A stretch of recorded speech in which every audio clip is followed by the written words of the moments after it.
안녕하세요, 저스티스입니다. 이번 시간에는 당나라의 황제 21명을 주기순으로 21분에 맞춰 정리해보도록 하겠습니다. 여러분 재밌게 보시고 좋아요와 구독 부탁드리겠습니다. 당 고조 이연은 618년 장안을 수도로 역성혁명을 성공하여 나라를 세웠는데 이때 가장 큰 공을 세운 인물은 둘째 이세민이었습니다. 그는 태자 책봉을 바랬지만 고조는 장자 이건성을 태자로 결정하였고 황제에 대한 야심이 있던 이세민은 626년 6월 현무문의 변을 일으켜 형을 죽이고 고조를 태상왕으로 밀어내며 황제에 등극하였죠. 꿈을 이룬 이세민은 대내적으로는 적재적소의 인재를 등용하며 자신의 치세 동안 소위 정관의 치라는 최고의 성세를 이어갔는데 대외적으로는 630년 돌궐족을 멸망시켰지만 645년부터 시작된 고구려 정복에 실패하며 649년 사망하였습니다. 제3대 황제 고종 이치는 태종의 군함으로 주기후 장손무기, 이적, 저수량 등 아버지 시대의 충신과 원로를 중용하고 아버지의 정책과 유업을 계승하며 정관의 성세를 이어갔습니다. 아울러 657년에는 소정방으로 하여금 숙적 서돌궐을 정벌하게 하여 서쪽의 광활한 영토를 흡수하였고 660년에는 백제를, 668년에는 고구려를 멸망시키기도 하였죠. 이로써 당나라는 서쪽으로는 현재의 우즈베키스탄 동부부터 동쪽으로는 한반도 북부까지, 북쪽으로는 바이칼 호수부터 남쪽으로는 베트남 북부까지 영토를 넓혔는데 이 시기가 당나라 최대 영토입니다. 그러나 이 영토 확장은 실질적인 황제였던 부인 무축천의 현란한 권모술수와 휘하 장수들의 용맹함 덕분이었지 고종의 업적은 아니었죠. 무축천은 683년에 고종이 사망하자 셋째 아들인 제4대 황제 중종 이현을 폐위하고 막내 아들인 제5대 황제 예종 이단을 꼭두각시 황제로 등극시키며 수렴청정을 통하여 나라를 통치하였습니다. 그리고 690년에 당나라의 국호를 주라 바꾸며 스스로 황제에 등극하였고 이후 705년 장간지 등이 일으킨 신룡정변으로 황위를 내놓을 때까지 그녀는 약 15년간 중국을 직접 통치하였습니다. 683년 고종 사후 즉위했지만 무축천의 미움을 사서 여릉왕으로 강등되어 쫓겨났던 제4대 황제 중종이 신룡정변으로 22년 만에 복위하여 당나라가 부활하였습니다. 아울러 무축천처럼 황제를 꿈꿨던 중종의 아내 위황후가 딸 안락공주와 함께 710년 중종에게 독이 든 빵을 먹여 그를 독살하였죠. 위황후는 이후 중종의 넷째 아들 이중무를 꼭두각시 황제로 내세우며 무축천 흉내를 냈는데 그녀 역시 곧 당룡정변을 일으킨 임취향 이륜기에 의하여 살해당하였습니다. 무주시대의 황태자로 전락하여 고난의 세월을 보내던 제5대 황제 예종은 이렇게 하여 다시 한번 황제에 올랐으나 712년 아들 이륜기에게 황위를 물려주고 자신은 태상왕으로 물러났습니다. 712년 즉위한 제6대 황제 현종은 이듬해의 연호를 선천에서 개헌으로 바꾸고 능력이 뛰어난 자가 있으면 과거를 불문하고 등용한 결과 개원의 치라 불리는 태평성세를 이루며 장안을 세계 최대의 도시로 만들었습니다. 이 현종 치세에 기억해야 할 두 가지 중요한 사건이 있는데요.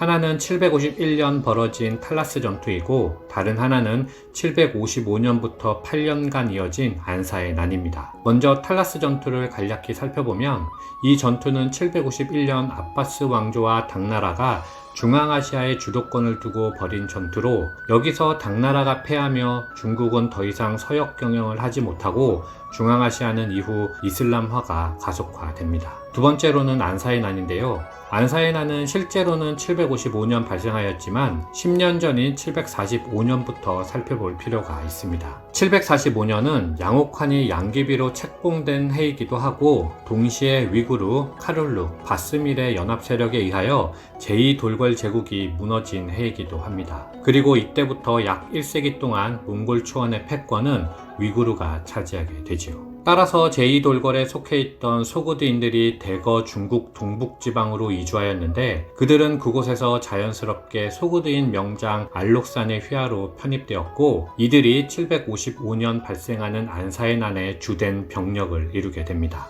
따라서 안사해나는 단순히 현종이 양귀비에 빠져 국정을 소홀히 하는 사이에 발생한 중국 내부의 문제로만 파악하기보다는 돌고래 멸망, 소그드인의 이주, 위구르의 개입 등 국제관계의 변화와 긴밀하게 연결되어 파악되어야 하겠습니다. 안사해나는 위구르 제국과 당 현종편에서 2번 다루었으니 참고하여 주시면 좋을 것 같습니다. 한편 756년 7월 삭방절도사 두옹전 및 환관 이보국의 추대를 받아 현종을 태상왕으로 밀어내고 현종의 3남 2형이 제7대 황제 숙종으로 즉위하였습니다. 병권이 이미 아들에게 넘어가 있었기 때문에 현종은 현실을 받아들였죠. 숙종은 안사해난을 진압하기 위하여 위구르의 바얀초르 카간에게 도움을 요청하였는데 756년 말 위구르의 수령 카라치가 지휘하는 3천의 기병이 유주와 태원을 공략한 후 당나라 장수 곽자이와 연합하여 반란군을 격파하였습니다. 아울러 이듬해에는 바얀초르의 아들 야부구 테킨의 기병대가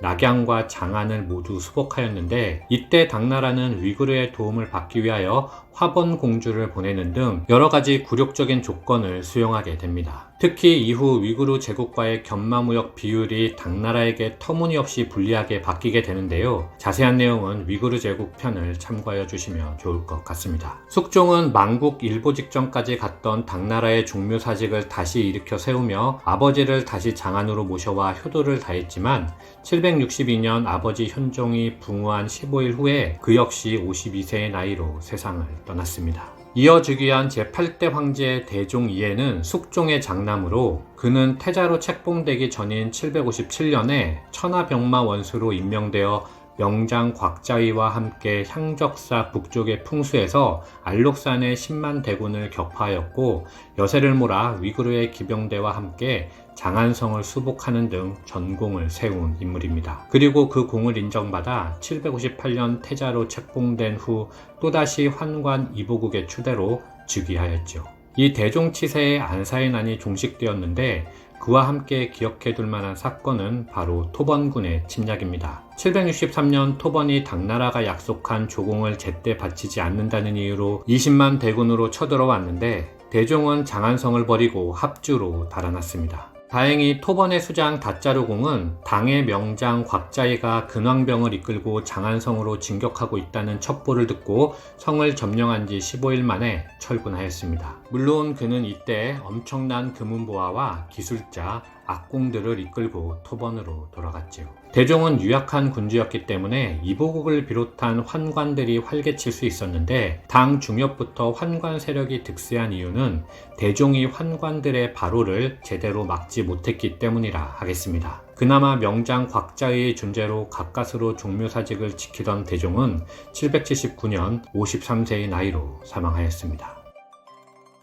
제9대 황제 덕종 이괄은 대종의 장남으로 반란군을 토벌하며 태자로 책봉되어 779년 즉위하였습니다. 덕종은 효심이 깊고 천성이 어질며 반란을 평정한 장수들과의 관계도 좋았기 때문에 무리 없이 황위를 계승하였지요. 그는 안사해난의 원인이 통치계급의 사치와 향락에 있다고 판단하고 황제와 문무백관이 근검절약하고 솔선수범해야만 백성이 고통에서 벗어날 수 있다고 생각했습니다. 따라서 세제를 개혁하고 쓸데없는 관직을 파하며 간신을 벌하는 등 개혁을 위하여 힘쓴 황제이지요. 특히 780년에 기존의 조용조를 파기하고 각종 잡세들을 정리하여 새로운 수치체제인 양세법을 도입한 황제가 덕종입니다. 하지만 이미 나라는 안사해난으로 쪼개져서 각 절도사들은 자신들의 번진을 구축하며 황제의 통제를 벗어나 있는 상황이었으며 당나라 변경 방위 체계는 기존의 기미 정책을 중심으로 한 도호부제에서 절도사 중심의 번진 체제로 변화된 상태였고 그 번진마저도 도호부보다 훨씬 중국 내부로 후퇴한 지점에 있었기 때문에 이것은 당나라의 제국적 성격이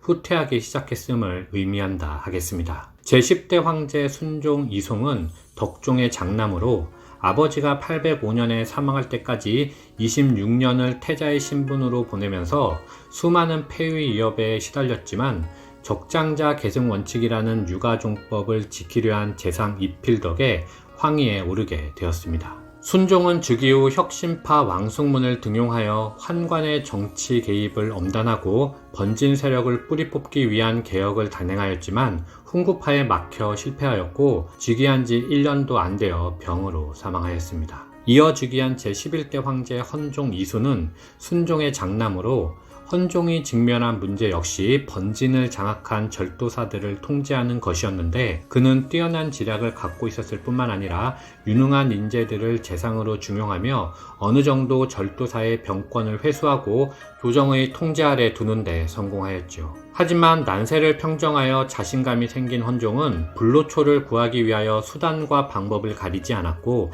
중금속 덩어리에 불과했던 단약을 매일 먹고 결국 발작 증세를 일으켰습니다. 그렇게 발작이 생기면 황제는 환관과 궁녀들을 닥치는 대로 죽이며 행패를 부렸고 결국 미치광이가 된 헌종을 환관 진홍지와 왕수징이 비밀리에 중화전에서 목을 졸라 살해했으며 진홍지는 다음날 아침 헌종이 급사했음을 발표한 후 태자 이항을 새 황제로 추대하였으니 그가 목종입니다. 820년 26살의 젊은 나이로 즉위한 제12대 황제 목종 이항은 헌종의 삼남입니다. 그는 자신의 등극에 공을 세운 환관들과 대신들에게 국정을 맡기고 방탕한 생활을 즐기며 살았고 아버지와 같이 불로장생을 꿈꾸며 단약에 심취해 중풍에 걸려 즉위한 지 4년 만에 30살의 어린 나이로 사망하였습니다. 824년 목종이 죽자 장남 경종 이담이 16세의 어린 나이로 즉위하였는데 그 역시 관심은 오로지 주색 잡기였을 뿐 국정에 관심이 없기는 아버지와 마찬가지였습니다. 그리고 즉위 2년 만인 826년 그 역시 환관에 의하여 살해당하였죠. 이어 즉위한 제14대 황제 문종 이항은 목종의 둘째 아들이자 경종 이담의 이복동생으로 경종이 시해당한 지 이틀 만에 갑자기 환관들에 의하여 꼭두각시로 추대된 황제입니다. 하지만 그는 성품이 인자하고 품행이 단정하며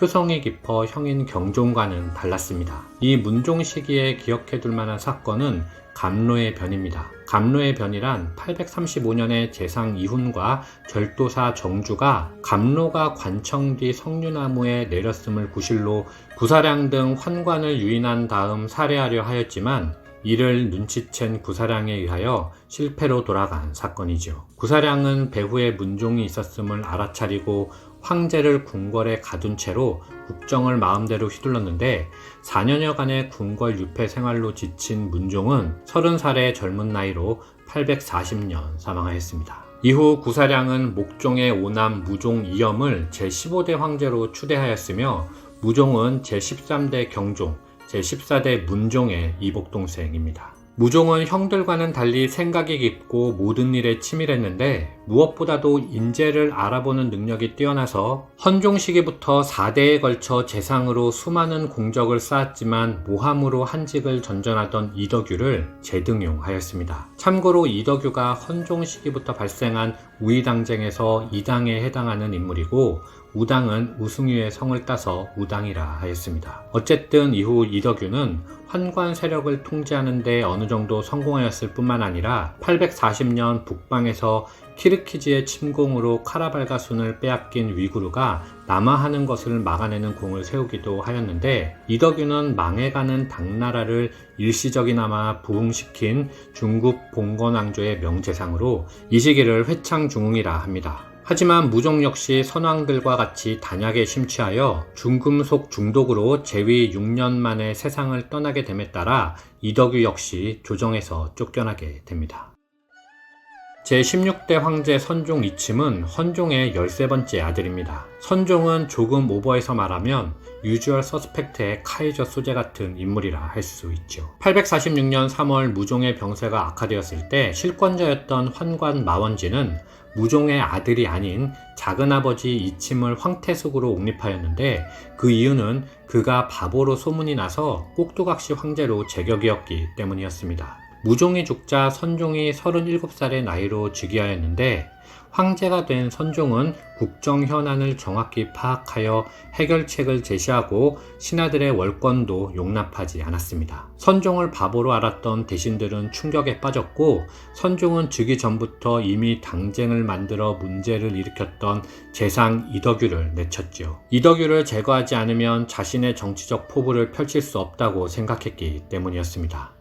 아울러 관직을 세습한 자나 음보제, 찰거제보다는 과거에 급제한 자를 우대하였습니다. 따라서 제야에 묻혀있던 뛰어난 인물들이 선종 시기에 관과로 진출하여 정치적 이상을 펼칠 수 있었지요. 하지만 선종 역시 단약에 빠져 중금속에 중독되었고 859년 50살의 나이로 사망하였습니다. 선종은 후대의 작은 당태종이라 불릴 만큼 모범적인 군주로 이 선종 시기가 당나라 후기에 잠깐이나마 번영을 누린 시대로 평가되고 있습니다.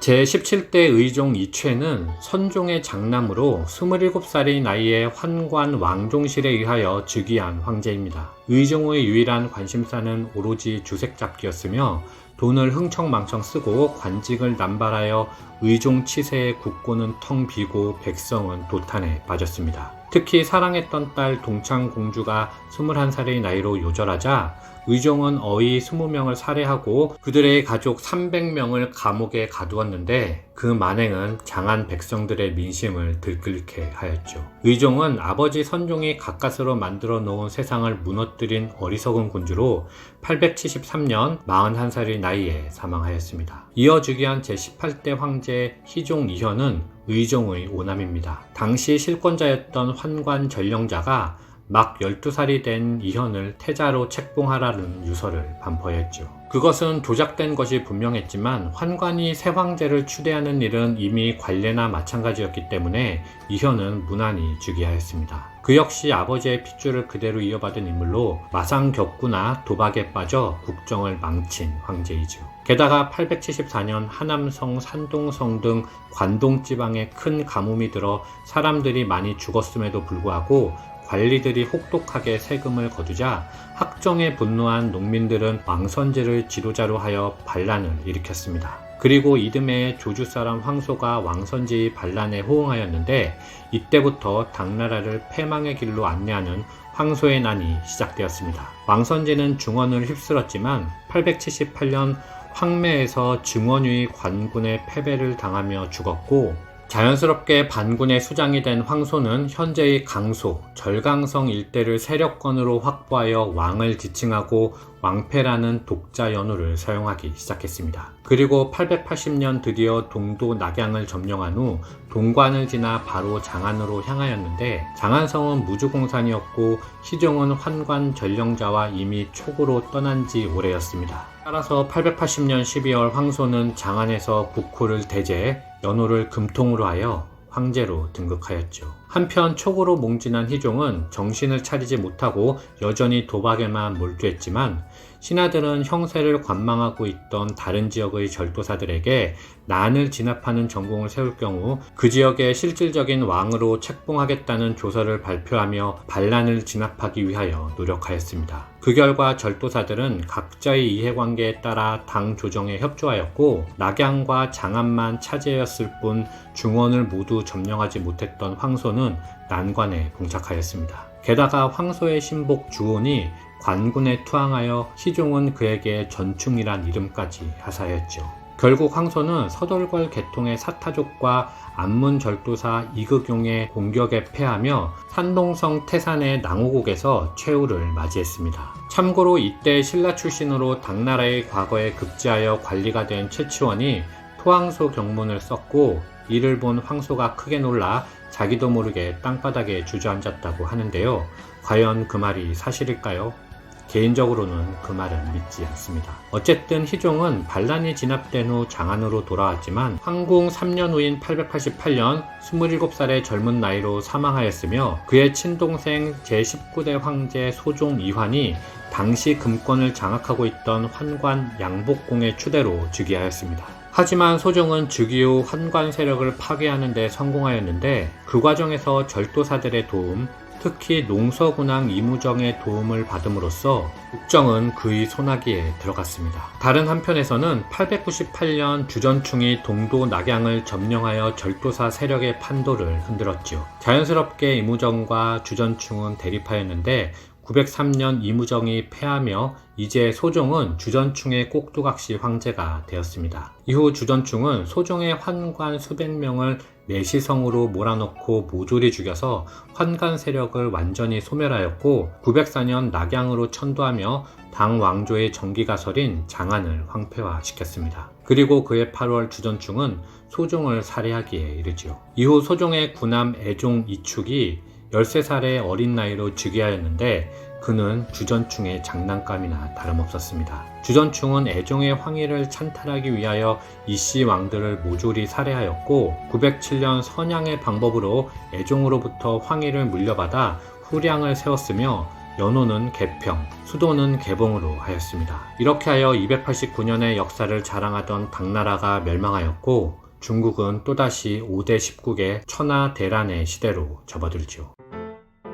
군주가 어질고 관리가 청렴하여 백성들이 풍요로운 삶을 누릴 때 이민족의 침입으로 멸망하는 국가는 흔치 않습니다. 하지만 군주가 향락에 빠지고 관리가 부패하여 백성들에 대한 가렴주구가 심해지면 백성들은 살기 위하여 밀란을 일으키고 주변 국가는 그 틈을 타 중국을 침략하지요. 이것은 중국 봉건왕조에서 흔히 나타나는 패턴입니다. 아울러 당나라 건국과 동시에 멸망할 때까지 황제의 권력과 긴밀히 협력한 도교는 그 원래 사상인 도와 무의자연을 넘어 불로장생을 추구하는 신선사상으로 변질됨에 따라 단약을 꾸준히 섭취한 많은 당나라의 황제들이 중금속에 중독되어 여러 질병으로 죽음의 길로 재촉하는 역할을 하였는데요. 당나라는 여러 면에서 봤을 때 나라 안에서도 반복적인 역사를 많이 가진 중세 왕조라 볼 수 있겠습니다. 이상 마치겠습니다. 감사합니다.